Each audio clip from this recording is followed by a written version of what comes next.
Comment Milton Erickson a-t-il révolutionné l'hypnose ?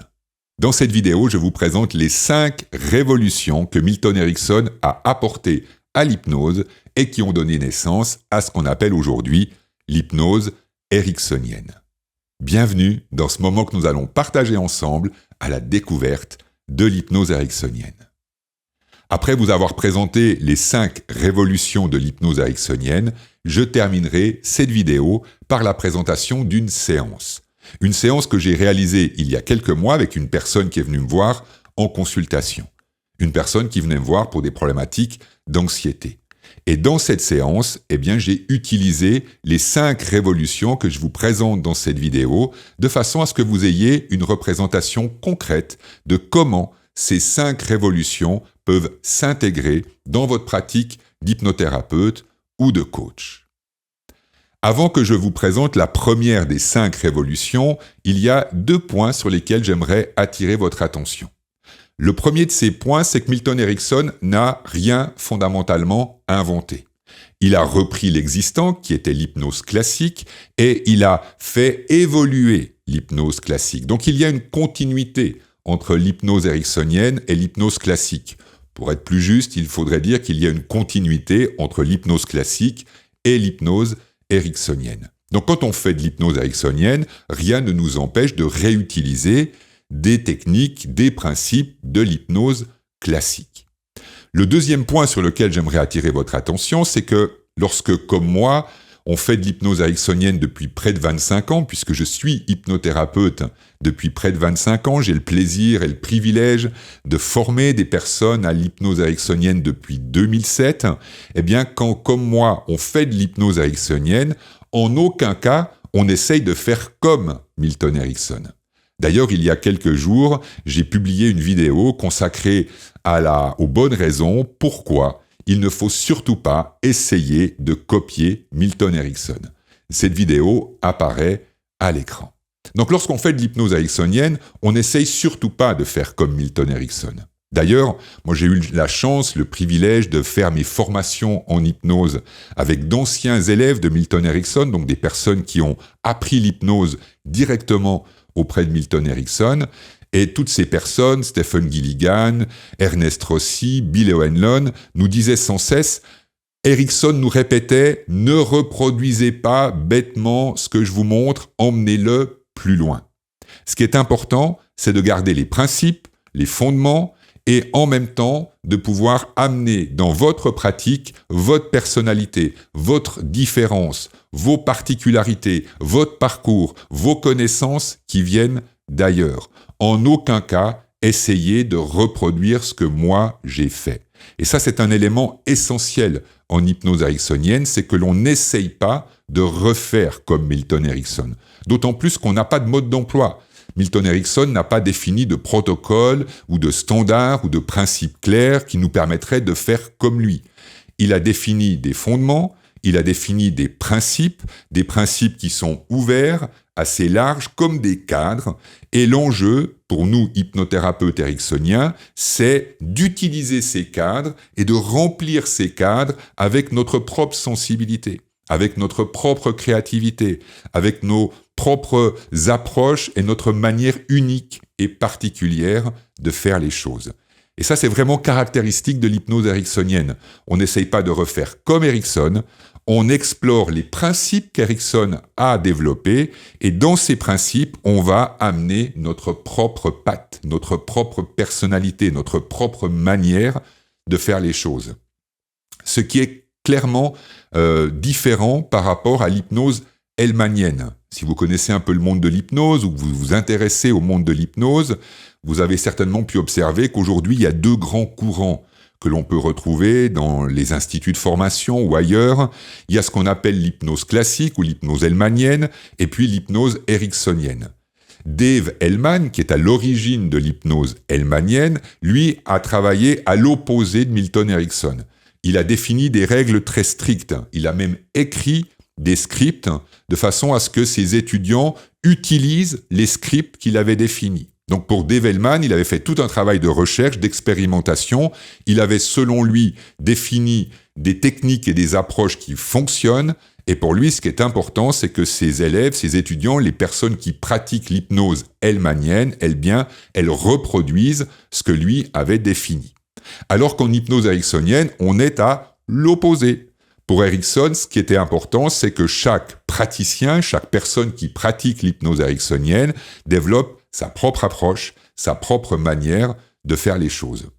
Pour vous dire les choses de manière tout à fait honnête et sincère, je ne suis pas certain que, après 25 ans de pratique, je pratiquerai encore l'hypnose hellmanienne. Parce que l'idée de répéter sans cesse les mêmes scripts, de lire des scripts à des personnes, et puis d'être comme enfermé dans une sorte de moule ou de cadre, je sais que ça ne me correspond pas. Je ne dis pas que ça ne peut pas vous correspondre à vous. Ce que moi je sais, c'est que moi j'ai besoin de pouvoir utiliser ma créativité. J'ai besoin de pouvoir créer mes propres approches. J'ai besoin d'un espace de liberté pour pouvoir investir et créer ma propre approche, ma propre hypnose, ma propre manière de faire les choses.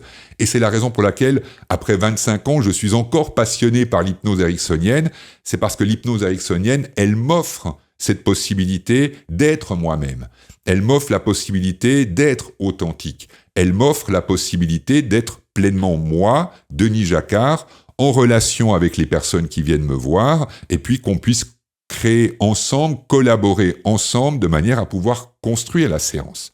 Ce que m'apporte l'hypnose ericksonienne, ce sont des cadres, des principes, des repères. Et je m'appuie bien évidemment sur ces cadres, ces principes et ces repères. Sauf que ces cadres, ils ne m'enferment pas. Au contraire, ces cadres, ils m'apportent comme une forme de repères, de stabilité, sur lesquels je peux m'appuyer pour ensuite construire mes propres séances.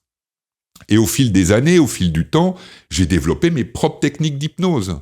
Des techniques qui n'existaient pas, que Milton Erickson n'avait jamais développées. Je les ai développées parce que j'ai gardé les principes, j'ai gardé les fondements, j'ai utilisé ma créativité et j'ai développé mes propres outils, mes propres techniques.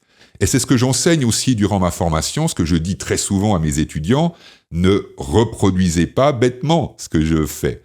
Je garde quelque part ce que disait Milton Erickson, et je dis vraiment à mes étudiants, mais ne soyez pas des clones de moi, ça n'a aucun sens. Parce que vous n'êtes pas moi, vous n'avez pas ma sensibilité, vous n'avez pas ma voix, vous n'avez pas ma présence, vous n'avez pas ma créativité, vous n'avez pas mon imaginaire, vous n'êtes pas moi. Et si vous n'êtes pas moi, et que vous essayez de reproduire ce que moi je démontre, eh bien, vous allez perdre quelque chose d'essentiel dans la relation d'accompagnement, c'est l'authenticité. Je crois que ça, c'est un des éléments clés dans un processus d'accompagnement, c'est de pouvoir être pleinement soi-même en tant que coach ou thérapeute, d'être authentique, d'habiter ces techniques, d'habiter ces outils, d'habiter la relation.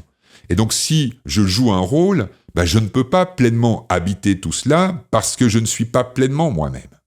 Et donc ça, c'est la deuxième chose que je voulais souligner, c'est que l'hypnose ericksonienne consiste à explorer son propre style, sa propre voix, tout en utilisant les 5 révolutions que je vais vous présenter maintenant. La première de ces 5 révolutions, c'est un présupposé. C'est un présupposé que Milton Erickson a défini aux alentours de 1925-1930, et ce présupposé, c'est l'état hypnotique est un état naturel. Nous sommes tous hypnotisables, on peut tous entrer dans l'état hypnotique, tout simplement parce que c'est un état neurologique naturel. À l'époque, il y a une centaine d'années, c'était complètement novateur de penser comme cela. À l'époque, on pensait réellement que tout le monde n'était pas hypnotisable. Et une question qui se posait souvent, c'était la question de la suggestibilité. On essayait d'évaluer la réceptivité des gens aux suggestions hypnotiques. Et en fonction de la réceptivité des personnes aux suggestions hypnotiques, on en arrivait à la conclusion que cette personne, elle est hypnotisable ou cette personne, elle n'est pas hypnotisable. Donc on n'utilisait pas systématiquement l'hypnose avec tout le monde parce qu'on cherchait à évaluer et on pensait réellement que tout le monde n'était pas hypnotisable. Alors que Milton Erickson a défendu très vite ce présupposé, cette idée que l'état hypnotique est un état naturel, que tout le monde entre, même spontanément dans la journée, dans un état hypnotique, pour la simple et bonne raison que notre état de conscience, il est constamment fluctuant. Et dans une seule journée, de manière totalement spontanée, on peut entrer, l'espace de quelques secondes, voire de quelques minutes, on peut entrer spontanément dans ce qu'on appelle un état de conscience modifié, et puis revenir à un état de conscience, on va dire, naturel ou normal. Et donc, l'état hypnotique est un état naturel. Il y a 100 ans, pour Milton Erickson, c'était un présupposé. Il n'avait aucune certitude neurologique dans ce qu'il avançait. Heureusement, aujourd'hui, les neurosciences ont grandement évolué et elles ont pu valider ce qui, à l'époque, était une supposition de la part de Milton Erickson. Oui, l'état hypnotique est un état naturel, ce qui signifie que tout le monde est hypnotisable. Mais donc ça, c'est la toute première révolution que Milton Erickson a apportée au monde de l'hypnose, c'est d'envisager, de croire que l'état hypnotique est un état naturel. La deuxième révolution que Milton Erickson a apportée au monde de l'hypnose, c'est chaque personne est unique, chaque personne vit son problème, sa difficulté de manière unique. Lorsque je vous dis cela aujourd'hui, ça peut sembler surprenant, voire incroyable, que l'idée qu'une personne est unique soit une révolution dans le monde de l'hypnose. À l'époque, c'était réellement révolutionnaire. Pourquoi ? Parce qu'à l'époque, ce qui occupait surtout l'attention des personnes qui pratiquaient l'hypnose, c'était la suggestion, la suggestibilité, comme je viens de le formuler, et qu'est-ce qu'il faut formuler, quelles sont les suggestions qu'il faut faire pour que la personne change. Donc finalement, la personne en tant que telle ne comptait pas vraiment. Ce qui était important, c'était les techniques et les suggestions et la suggestibilité, donc la réceptivité de la personne aux suggestions définies par le praticien en hypnose. Donc que cette personne ait besoin de contrôler ou qu'elle n'ait pas besoin de contrôler, que cette personne ait de la facilité à se concentrer ou qu'elle n'ait pas de facilité à se concentrer, qu'elle soit un petit peu dispersée. Comment fonctionnait la personne, ce n'était pas important. Ce qui était important, c'était d'évaluer son niveau de réceptivité aux suggestions. Point barre. Alors qu'Erickson, lui, il a apporté une perspective complètement nouvelle. Cette perspective complètement nouvelle, c'est la personne et la dimension unique de la personne. Et comment cette personne unique pense, comment elle ressent, comment elle se souvient de son passé, comment elle s'imagine son futur, comment elle vit sa problématique. Et Milton Erickson avait cette conviction que chaque personne est unique, chaque personne est différente, et puisque chaque personne est unique et chaque personne est différente, alors il est nécessaire de la part du praticien de s'adapter aux besoins spécifiques de la personne. On ne peut pas avoir une approche standard. À partir du moment où il y a cette deuxième révolution qui consiste à penser, à croire profondément que chaque personne est unique, ça signifie autre chose derrière, c'est qu'on ne peut pas faire la même chose avec tout le monde. Alors qu'en hypnose classique, on avait cette quête, c'était de trouver les suggestions qui conviennent à tout le monde. Et si la personne n'est pas réceptive à ces suggestions, ça veut dire qu'elle n'est pas hypnotisable. Donc il a complètement tourné le truc dans le sens inverse, et au lieu de se concentrer sur les suggestions et la puissance des suggestions, Milton Erickson s'est concentré sur la personne et comment la personne fonctionne.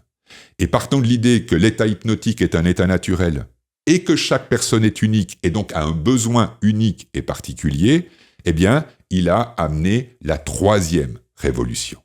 Et la troisième révolution, c'est la révolution du langage hypnotique. Jusqu'à Milton Erickson, le langage hypnotique était principalement composé de ce qu'on appelle aujourd'hui des suggestions directes. Les suggestions directes, c'est ce qu'on entend encore le plus souvent dans les spectacles d'hypnose.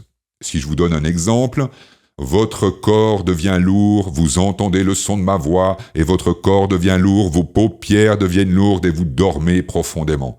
Je le fais avec une voix un petit peu hypnotiseur de spectacle, je pourrais très bien la faire avec une voix, on va dire, plus hypnothérapeute.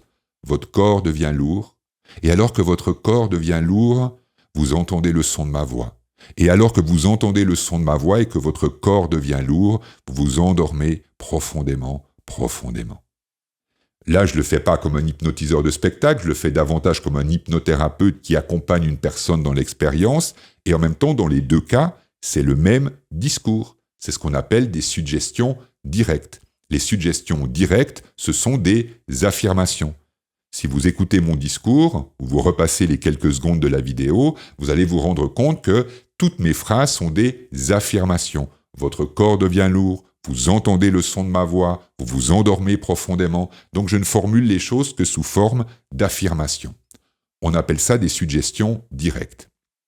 Et Milton Erickson s'est rendu compte que certaines personnes ne sont pas réceptives à ce type de discours. C'est la raison pour laquelle, en hypnose classique, on évaluait le fait que certaines personnes n'étaient pas suggestibles, qu'elles n'étaient pas réceptives à l'hypnose. Ce n'est pas qu'elles n'étaient pas réceptives à l'hypnose, c'est qu'elles n'étaient pas réceptives aux suggestions directes.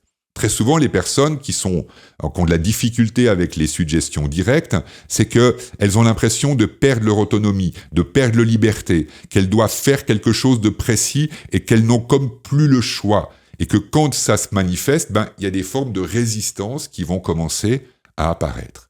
Ce qui a poussé Milton Erickson à développer d'autres formes de langage hypnotique, ce qu'on va appeler les suggestions indirectes, et encore plus indirectes que les suggestions indirectes, les suggestions métaphoriques. Donc, Milton Erickson a enrichi le langage hypnotique, et au lieu que le langage hypnotique se résume à des affirmations, donc à des suggestions directes, il a amené d'autres formes de suggestions. Les suggestions indirectes, sous forme de questions, et les suggestions métaphoriques. Si vous avez le souhait d'en savoir plus sur les suggestions, j'ai déjà fait une vidéo sur les suggestions, le lien va apparaître à l'écran, donc dans cette vidéo, vous allez pouvoir découvrir beaucoup plus concrètement et précisément quelles sont les différences entre les suggestions directes, les suggestions indirectes et les suggestions métaphoriques. Donc ça, c'est la troisième révolution que Milton Erickson a apportée au monde de l'hypnose, c'est le langage hypnotique, et surtout les suggestions indirectes et les suggestions métaphoriques. Un point sur lequel j'aimerais attirer votre attention, parce que j'entends parfois cela sur Internet et ça me surprend, c'est des personnes qui utilisent des suggestions indirectes, des suggestions métaphoriques, et parce qu'elles utilisent des suggestions indirectes et métaphoriques, elles disent « je fais de l'hypnose ericksonienne ». Mais c'est pas parce qu'on fait des suggestions indirectes ou métaphoriques qu'on fait obligatoirement de l'hypnose ericksonienne. D'abord, en hypnose ericksonienne, on a parfaitement le droit d'utiliser des suggestions directes. Moi, ça m'arrive très souvent quand une personne elle a besoin d'être accompagnée, d'être guidée dans l'expérience hypnotique d'une manière assez précise parce que c'est plus rassurant, plus sécurisant pour elle d'être guidée dans l'expérience d'une façon assez précise.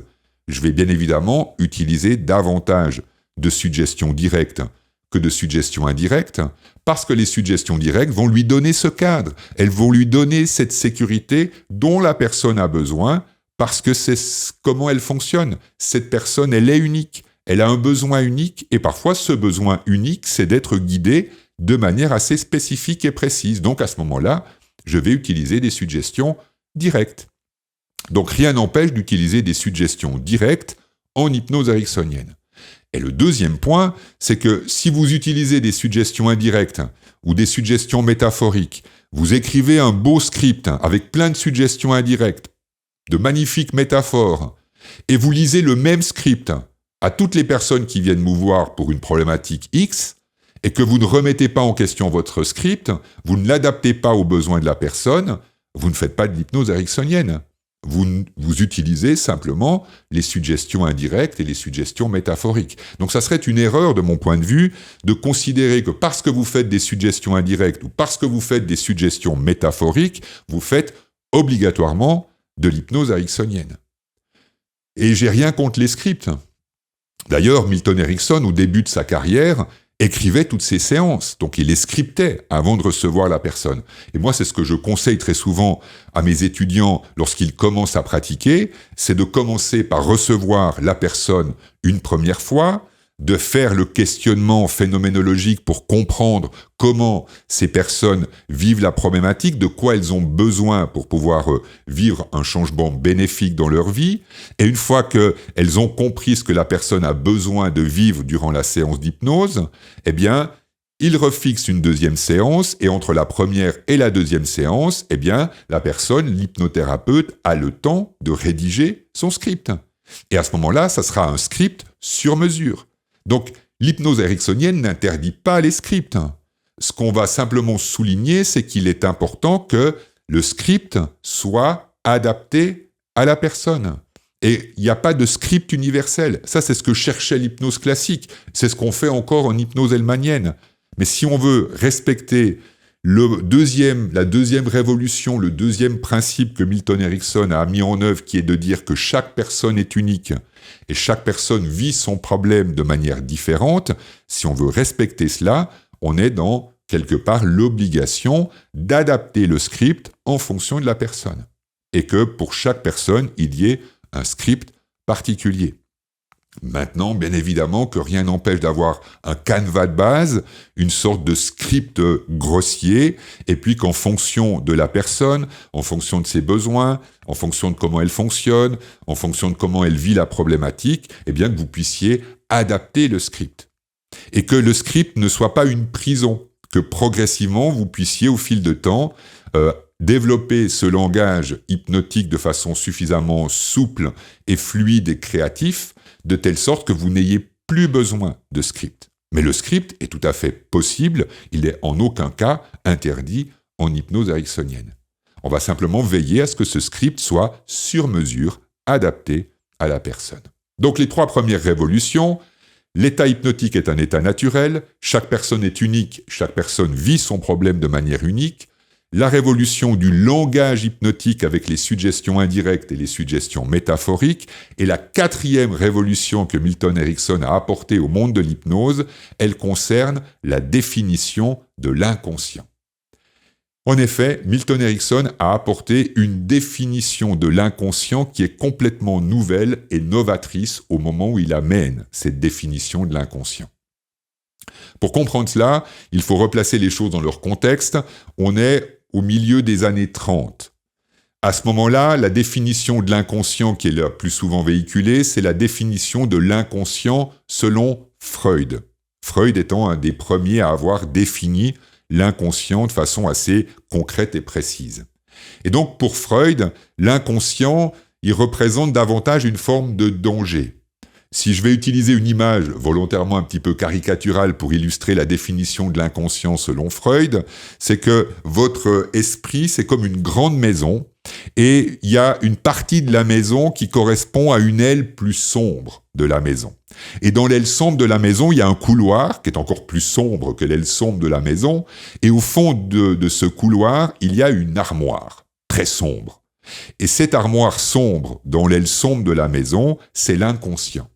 Et qu'est-ce que vous avez mis dans cette armoire ? Eh bien, vous avez refoulé dans cette armoire toutes les pulsions que vous n'avez pas su gérer ou comprendre, tous les chocs, tous les traumas, toutes les difficultés, toutes les émotions que vous avez pu vivre dans votre vie passée et dont vous n'avez pas su faire quelque chose, qui vous ont comme submergé.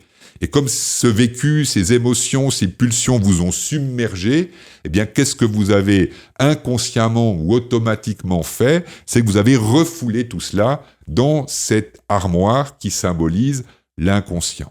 Et donc, selon l'approche freudienne, l'inconscient est quelque chose de sombre, et pour pouvoir se libérer en quelque sorte de tout ce qui a été refoulé dans cette armoire, il faut mettre l'inconscient en conscience. Et d'ailleurs, à l'époque, Freud avait expérimenté l'hypnose pour aller dans cette direction. Utiliser l'hypnose pour remonter à l'origine de ces vécus, de remonter dans ces moments où on a refoulé dans cette armoire tout ce qu'on n'a pas su gérer, et avec l'hypnose, de remettre en conscience ce qui a été refoulé dans l'inconscient. Ça, c'est la définition de l'inconscient au moment où Erickson arrive et révolutionne sa définition de l'inconscient. Pour Erickson, l'inconscient, c'est la source de toutes vos ressources. Votre inconscient, c'est votre meilleur allié. Votre inconscient, c'est comme un puits de ressources, un puits de capacités, un puits de possibilités. Et l'utilisation de l'hypnose permet d'aller puiser, chercher dans ce puits les ressources dont on a besoin pour vivre le changement qu'on souhaite vivre dans notre vie. S'il y a bien 2 définitions qui sont fondamentalement opposées, ce sont les définitions de l'inconscient entre Freud et Erickson. Est-ce qu'un des deux a plus raison que l'autre ? Bien évidemment que non. Tous les deux ont simplement une définition différente. C'est évident que nous avons toute une masse de vécu, une masse d'émotions, de pulsions qu'on n'a pas su gérer et qu'on a géré plus ou moins en les refoulant dans cette armoire qu'est l'inconscient. Donc la définition freudienne est tout à fait pertinente. En même temps que, oui, en effet, dans notre cerveau, nous avons des ressources. Nous avons des capacités. Il y a comme un puits qui est présent dans notre esprit, c'est la capacité du cerveau à se régénérer, c'est la capacité du cerveau à s'adapter, c'est la capacité de notre cerveau à créer de nouvelles connexions et à apprendre quelque chose de nouveau. Et ça, c'est aussi une réalité neurologique. Et donc, c'est simplement deux définitions différentes. Mais c'est évident qu'à partir du moment où on adopte la définition ericksonienne de l'inconscient, eh bien, on a une vision de l'inconscient qui est complètement différente. Et donc, du coup, on va utiliser l'hypnose de manière complètement différente. On ne va plus utiliser l'hypnose pour aller dans cet inconscient et puis remettre de la lumière dans l'inconscient pour que ce ne soit plus refoulé inconsciemment. On va utiliser l'hypnose et l'état hypnotique et l'expérience hypnotique pour stimuler, éveiller les ressources qui sont en nous inconsciemment. Et ça, naturellement, ça a complètement révolutionné la manière de pratiquer l'hypnose et d'utiliser l'état hypnotique. Donc ça, c'est la quatrième révolution. Pour Erickson, l'inconscient, c'est la source de toutes vos ressources. C'est l'ensemble de toutes vos capacités. Et on va utiliser l'expérience hypnotique, on va utiliser l'état hypnotique pour se relier, se connecter, aller comme chercher à l'intérieur, dans le puits de notre inconscient, toutes les ressources dont on a besoin pour pouvoir vivre le changement qu'on a le souhait, le besoin de vivre. Donc ça, c'est la quatrième révolution que Milton Erickson a apportée au monde de l'hypnose. Et la cinquième révolution, je n'ai pas gardé spécifiquement cette cinquième pour dire il faut attendre la cinquième parce que c'est la plus importante, et en même temps, oui, c'est la plus importante, et si je l'ai gardée pour la cinquième, c'est pour la simple et bonne raison que c'est la pièce centrale. Il faut connaître les 4 autres révolutions pour bien comprendre cette cinquième révolution. Et cette cinquième révolution que Milton Erickson a apportée à l'hypnose, c'est ce qu'on appelle l'approche utilisationnelle. L'approche utilisationnelle, c'est vraiment le fondement du travail d'Erickson, c'est le fondement de l'approche ericksonienne. À travers cette approche utilisationnelle, Milton Erickson a mis en évidence que c'est beaucoup plus évident, c'est beaucoup plus puissant, c'est beaucoup plus efficace de chercher à favoriser le changement en utilisant le problème plutôt qu'en luttant contre le problème. Donc ça, c'est vraiment la définition la plus simple qu'on puisse donner de l'approche utilisationnelle. L'utilisation consiste à utiliser le problème non pas pour lutter contre, mais pour apprendre quelque chose de nouveau. Et d'ailleurs, Erickson avait souvent tendance à dire un problème, une difficulté, quelle qu'elle soit, c'est un appel à apprendre quelque chose de nouveau. Si je souffre d'anxiété, c'est un appel à apprendre une forme de sécurité face à l'inconnu du futur. Si j'utilise une habitude néfaste pour calmer mes angoisses ou pour calmer mon insécurité, ou pour calmer une tristesse ou pour calmer un deuil, eh bien, changer cette habitude, c'est un appel à prendre soin de cette tristesse qui est là et que je calme avec une habitude néfaste, mais qui fondamentalement n'est jamais complètement calmée par cette habitude néfaste. Donc l'idée n'est pas de lutter contre l'habitude néfaste. L'idée, c'est d'utiliser ce souhait de changer cette habitude pour apprendre ou amener ce qui a besoin d'être amené. Donc moi, c'est comme ça que j'ai été formé à l'hypnose ericksonienne avec cette notion fondamentale qui est l'approche utilisationnelle. Et c'est vrai que lorsque j'ai commencé à pratiquer l'hypnose, c'est-à-dire il y a un peu plus de 20 ans, j'étais souvent surpris parce que je disais à certaines personnes autour de moi que je faisais de l'hypnose, et puis principalement dans le milieu de la psychologie ou dans le milieu de la relation d'aide, on avait tendance à me dire « Oui, mais vous, avec l'hypnose, vous mettez des plâtres sur une jambe de bois, c'est comme si vous mettez un pansement sur l'alarme, vous ne vous intéressez pas aux vraies causes, vous cherchez juste à faire disparaître le symptôme. » Et puis moi, j'entendais ces remarques, et puis j'étais clairement surpris, je ne comprenais pas. Parce que moi, la manière dont j'avais appris l'hypnose, c'était avec des personnes qui avaient été formées par Erickson et qui mettaient en œuvre ce principe d'utilisation ou l'approche utilisationnelle. Donc moi, je n'ai absolument pas appris l'hypnose dans l'idée d'enlever ou de lutter ou d'effacer un symptôme. Si la personne vient me voir parce qu'elle souffre d'anxiété et puis qu'il y a des sensations d'oppression ici, l'idée n'est pas d'essayer d'enlever ces sensations, c'est plutôt de découvrir qu'est-ce que la personne a besoin d'apprendre, qu'est-ce qu'elle a besoin de développer, comment son inconscient peut l'aider à mieux vivre avec la réalité de la vie, et cette réalité, c'est l'inconnu du futur, par exemple. Donc je ne comprenais pas. J'ai commencé à comprendre le jour où je suis allé sur Internet, et puis j'ai commencé à explorer, à écouter des séances d'hypnose sur des vidéos ou autres, et là j'ai entendu en effet des séances d'hypnose où l'idée c'est le problème, on le laisse s'envoler.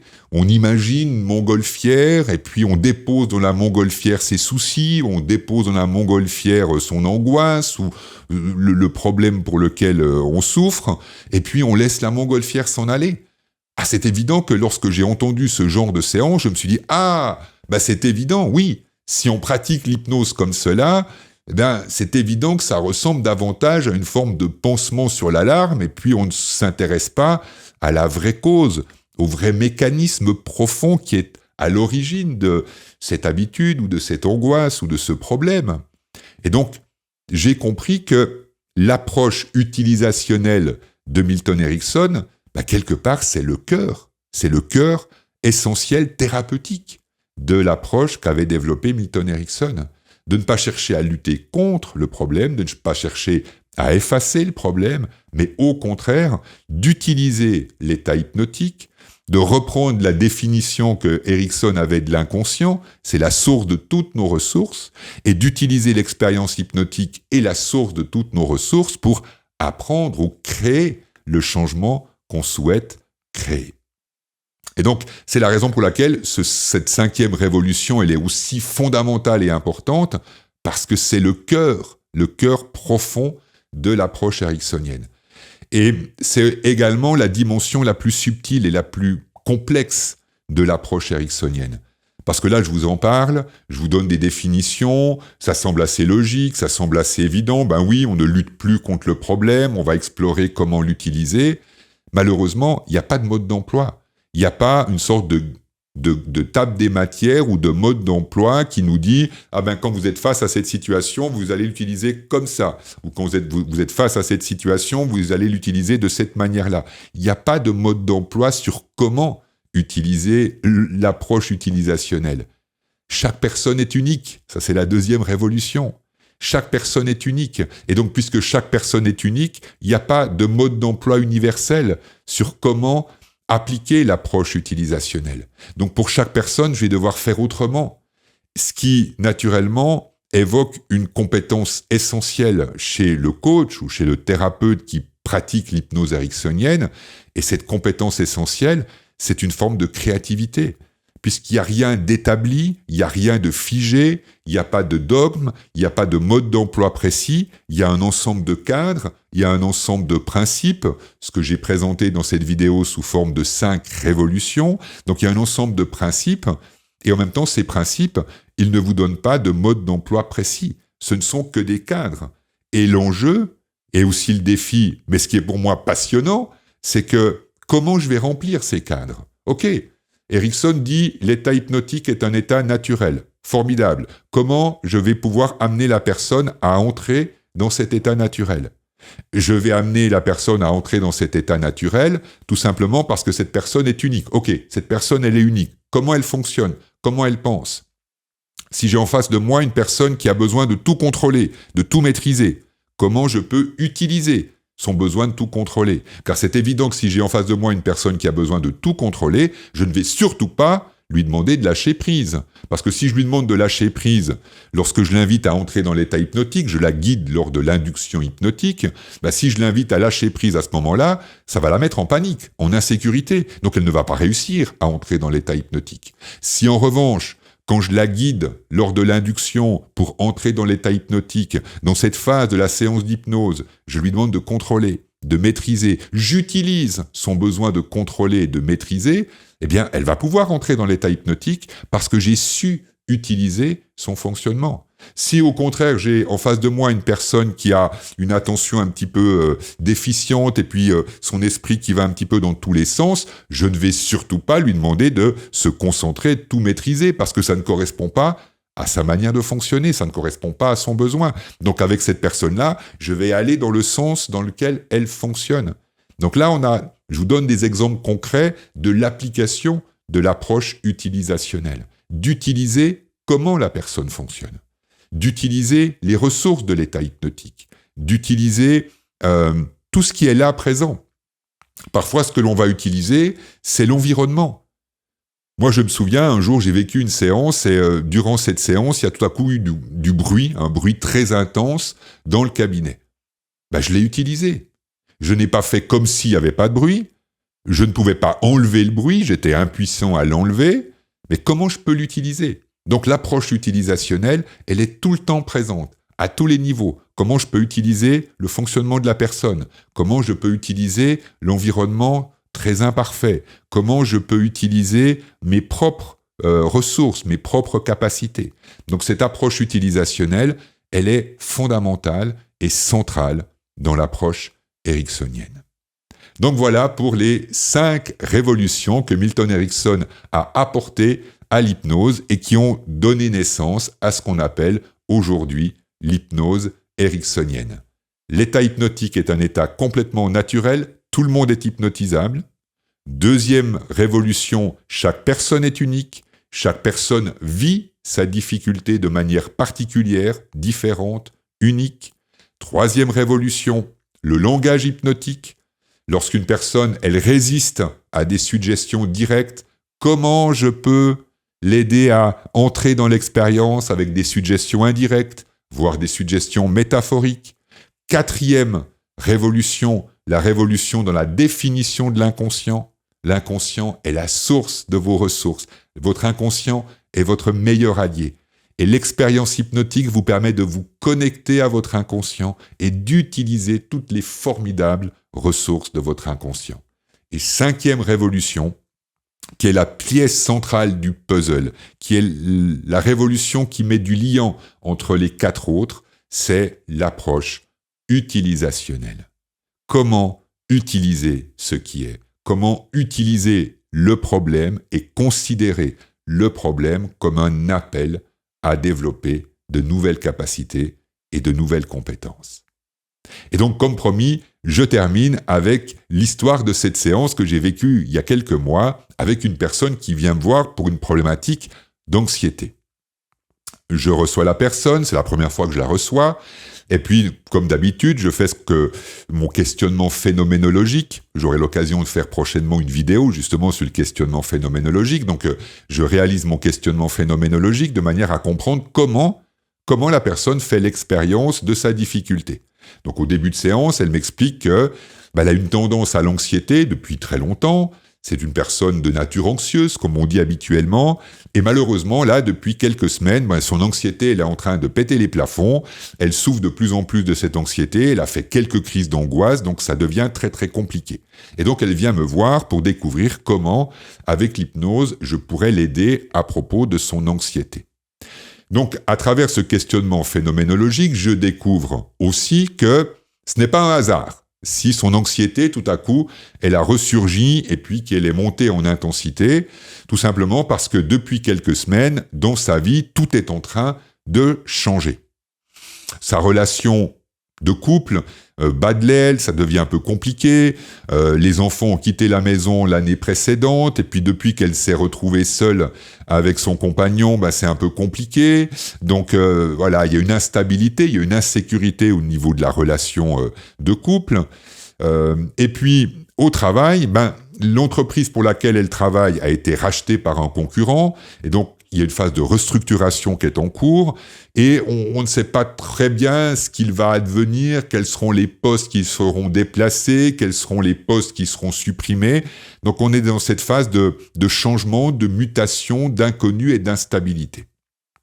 J'entends tout cela, et bien évidemment, ça me permet de comprendre que cette personne, elle vit dans un environnement, dans une période de sa vie où il y a beaucoup d'instabilité et d'insécurité.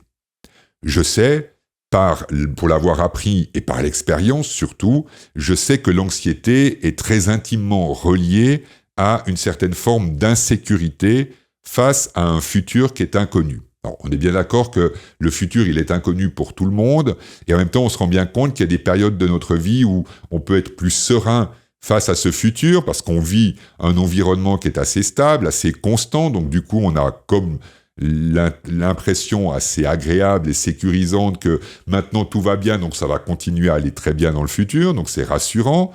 Par contre, quand on vit des périodes de vie qui sont instables, il y a des changements de situation personnelle ou des changements de situation professionnelle, eh bien cette instabilité nous amène à appréhender le futur avec encore plus d'appréhension et d'insécurité. Et cette appréhension insécure du futur va naturellement faire naître en nous un état d'anxiété qui peut parfois se manifester même sous forme de crise d'angoisse. J'écoute la personne, et puis elle me décrit sa vie, son environnement, ses appréhensions, son anxiété, et à un moment donné, je lui pose assez naturellement, comme je le fais d'ailleurs avec beaucoup de personnes, je leur pose la question, et au niveau du corps, qu'est-ce que vous pouvez sentir qui est présent ? Et elle m'explique qu'il y a une forte oppression ici, au niveau de la poitrine, comme quelque chose qui presse très fort, et qui est d'ailleurs la sensation qui augmente quand elle s'approche d'une crise d'angoisse. C'est le premier signe qu'elle ressent quand une crise d'angoisse s'approche, c'est vraiment cette oppression au niveau de la poitrine qui augmente et l'impression de manquer d'air, et puis que elle va vraiment pas bien du tout. Ok. Et je lui demande d'observer cette sensation. Et tout en observant cette sensation, je l'invite à envisager, à considérer cette sensation comme un message. Donc je ne cherche pas à enlever la sensation, je ne cherche pas à lutter contre la sensation, je cherche à appliquer le principe d'utilisation. On va utiliser cette sensation.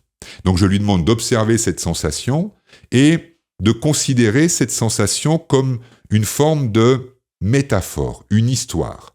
Il y a une part intérieure qu'on pourrait définir comme étant inconsciente, il y a une part inconsciente d'elle qui, à travers cette sensation, exprime, raconte quelque chose. La personne accepte d'observer cette sensation, je laisse un petit peu de temps, je ralentis le rythme, je la guide de manière à pouvoir observer avec curiosité cette sensation, tout en continuant à considérer que cette sensation, c'est comme un message.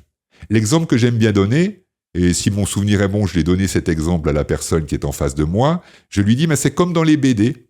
On a le personnage, et puis on veut faire parler le personnage de la bande dessinée, donc on va créer une petite bulle, et on va écrire dans la bulle ce que le personnage dit. Ça nous permet de savoir qu'est-ce que le personnage est en train de dire. Mais il y a un décalage entre la bulle et le personnage. Et donc, cette sensation, c'est un petit peu comme le contenu de la bulle. Le seul problème, c'est que cette part de vous à l'intérieur, inconsciente, elle ne connaît pas d'autre moyen de dire ce qu'elle a besoin de dire de façon à pouvoir être comme entendue. Donc, je laisse quelques instants, et puis au bout d'un petit moment, je lui pose la question, mais si cette sensation, c'était un message que cette part de vous cherche à exprimer, c'est quoi ? Et la personne spontanément me dit, cette part de moi, elle a besoin d'être rassurée. Elle a besoin d'être entendue et rassurée. Ah, intéressant. Et cette part de vous qui s'exprime à travers cette sensation, en sachant qu'il n'y a pas de bonne réponse ou de mauvaise réponse, c'est juste comment vous imaginez les choses, cette part de vous, vous imaginez qu'elle habite où dans votre corps, comme si votre corps était une grande maison avec plein d'étages et des pièces différentes. Elle reste un petit moment silencieuse, et puis elle me dit « Cette part de moi, j'ai l'impression qu'elle habite ici. » Ok. Et donc je lui propose de mettre sa main sur son front, de manière à pouvoir comme entrer en contact avec cette part d'elle-même. Cette part d'elle-même qui, à travers cette sensation, à travers le symptôme de l'angoisse, cette part d'elle-même qui exprime son besoin d'être entendue, d'être rassurée. Donc je l'invite à poser sa main, à mettre son attention à l'endroit où sa main est posée, de façon à pouvoir comme entrer en lien, entrer en contact avec cette part d'elle-même qui est dans une forme d'insécurité, de peur, et qui a surtout besoin d'être entendue, reconnue. Et donc, elle pose la main, j'accompagne l'expérience, je fais une petite induction hypnotique, légère, de manière à pouvoir aider la personne à entrer en contact avec cette part d'elle-même. Et une fois qu'elle est en contact avec cette part d'elle-même, je pose comme cela une question. Est-ce que cette part de vous a conscience que je suis dans l'impossibilité de prédire son avenir? Je ne veux pas entrer dans une forme d'illusion en disant « Ah, c'est formidable, avec l'hypnose, on va pouvoir prédire l'avenir, l'hypnose vous permettra de tout savoir de ce qui va arriver de votre futur. » Je suis parfaitement incapable. D'ailleurs, je serais un charlatan si je lui disais cela. Parce que je suis comme elle face à cette réalité, je ne connais pas mon avenir, je ne connais pas mon futur, et rien ni personne ne peut m'assurer que mon futur sera ce que je souhaite. Je peux naturellement souhaiter un futur particulier, je peux espérer un futur, je peux tout mettre en œuvre dans mon quotidien aujourd'hui pour me bâtir le futur que j'ai envie de vivre dans le futur. Mais rien ni personne ne peut me garantir que le futur, mon futur, sera celui que j'espère, sera celui que j'essaye de bâtir. Je peux tout mettre en œuvre, et la vie est parfois très inattendue et très surprenante, et rien ni personne ne peut me garantir que le futur, mon futur, correspondra à ce que j'espère. Et donc, à travers cette question que je pose à la personne, mon souhait, c'est simplement de rappeler que le futur, avec ou sans hypnose, il va rester inconnu. Et on ne va pas faire naître chez cette partie d'elle une forme d'illusion naïve qui consisterait à dire « Ah, formidable, avec l'hypnose, le futur est connu. » Non, je ne sais pas. Je ne sais pas ce que va devenir son couple. Je ne sais pas ce que va advenir de son job. Est-ce qu'elle va perdre son job? Est-ce qu'elle va pas le perdre? Est-ce qu'elle va être mutée ailleurs? Est-ce qu'elle va devoir trouver un nouveau boulot? J'en ai pas la moindre idée et je suis parfaitement impuissant à prédire ça. Donc mon rôle n'est pas d'essayer de la rassurer face à quelque chose qui n'est pas prévisible. Mon rôle, c'est de l'aider à développer une sécurité suffisante dans le présent pour pouvoir apprivoiser, accepter cette réalité que son futur est inconnu. Donc, je lui pose cette question, est-ce que cette part de vous a conscience que le futur reste imprévisible? Et donc, elle reste quelques instants, et puis elle me dit, ben oui, c'est normal, c'est évident, c'est logique. Le futur est inconnu. Ok. Et de quoi cette part de vous a besoin pour pouvoir être face à cette réalité, que le futur est inconnu, et que, en même temps, cette part de vous puisse trouver comme une forme de sécurité, ou d'apaisement, ou de stabilité. Je laisse quelques instants, et la personne me dit, en fait, ce dont elle a juste besoin, c'est d'être entendue.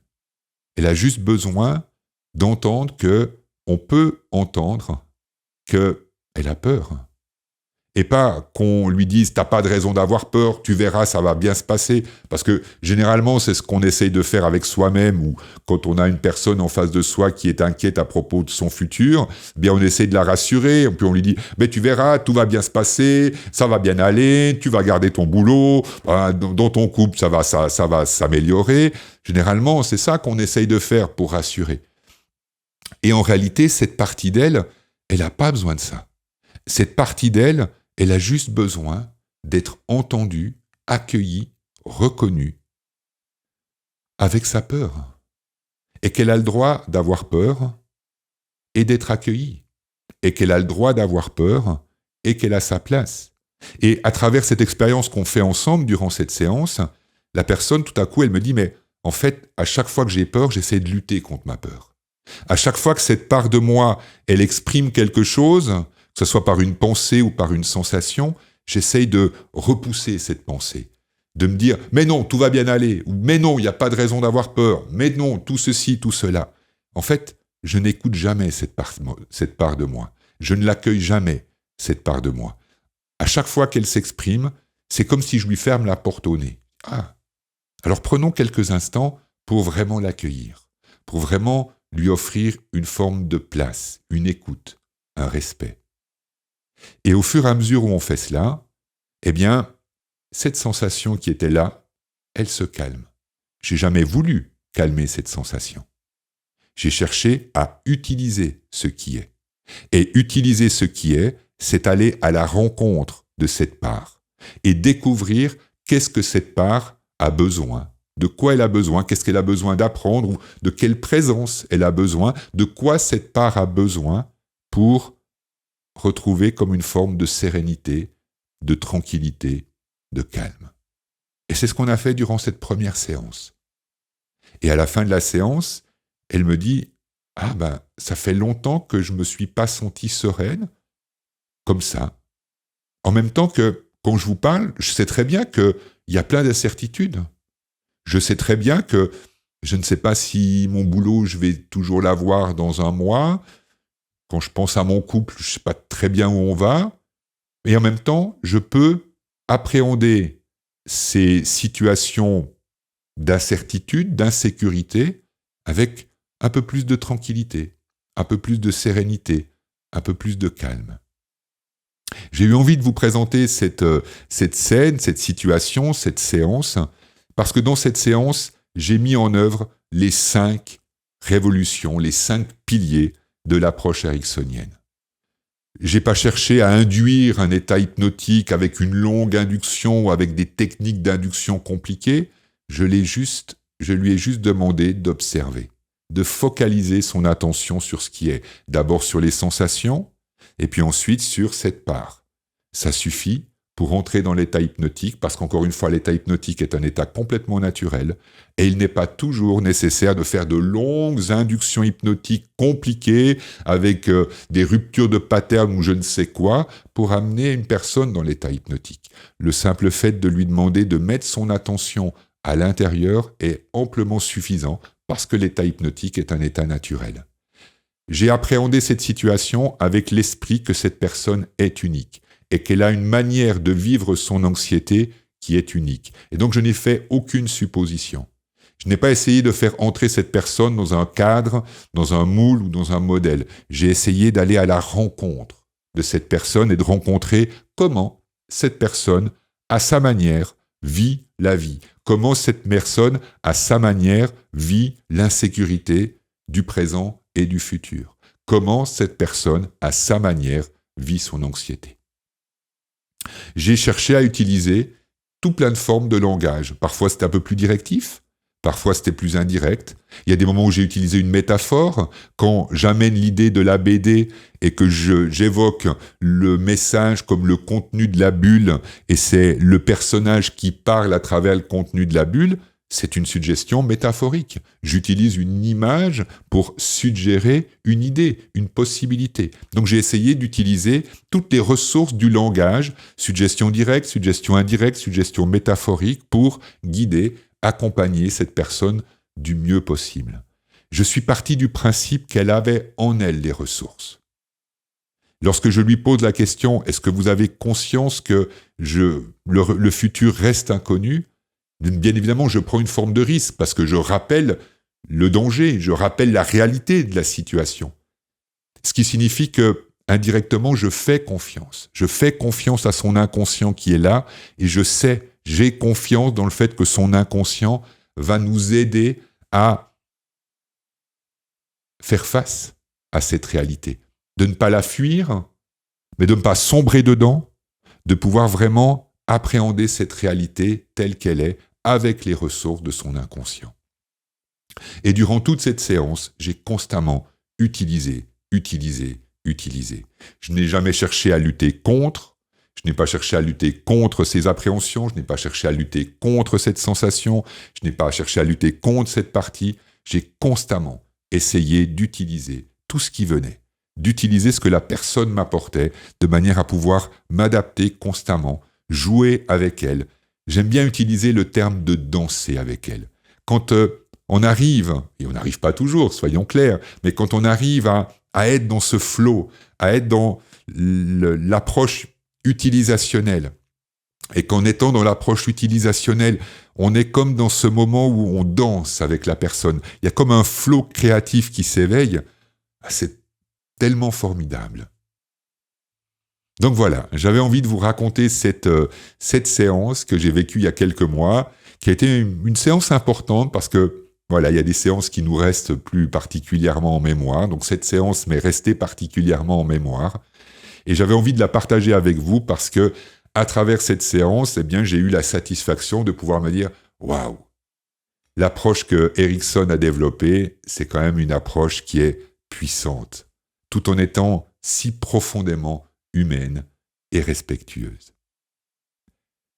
Si vous avez apprécié cette vidéo, le pouce est naturellement le bienvenu. Vos commentaires sont les bienvenus parce que, comme vous le savez, tous les commentaires aident à faire connaître la chaîne et pour l'algorithme de YouTube, ça aide les commentaires.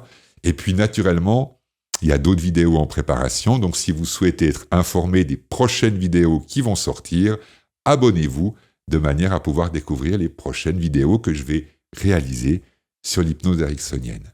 Merci de m'avoir écouté jusque-là. Prenez bien soin de vous et à très bientôt.